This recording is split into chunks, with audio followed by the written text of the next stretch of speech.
So, good morning. So, yung school natin ay nagkaroon ng market day at encourage nila yung mga bata na magtinda.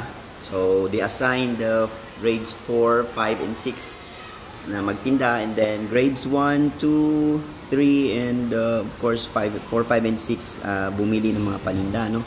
So, it's amazing, and I'm amazed to see na yung mga batang ito na sa murang edad ay marunong na silang magkumbinse ng mga mamimili para sa kanilang mga binibenta. So, at isa pa dito ay yung mga topic natin sa math about discount and interest.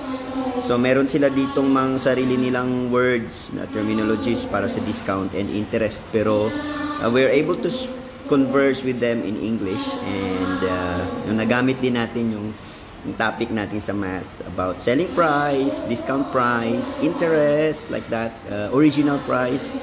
So, masaya lang. So, bumili tayo kanina at ito yung ating mga nabili. So, isang t-shirt. Kahit hindi kasya, binili lang natin.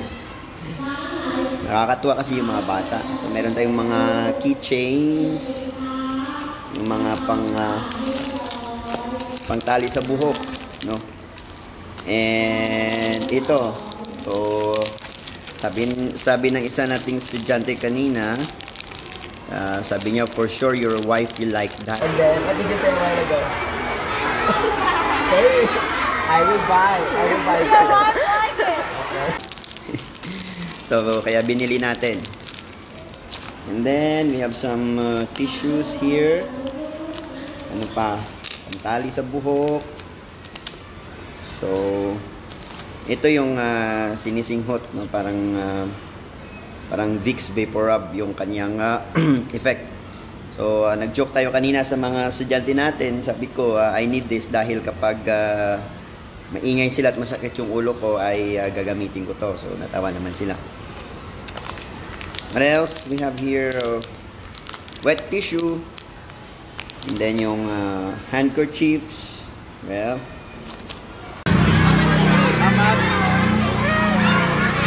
10 baht. 10 baht. Okay. I want to get 2.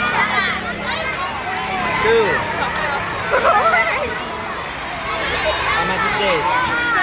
at so panali sa buhok at isang pangmeryenda. Right.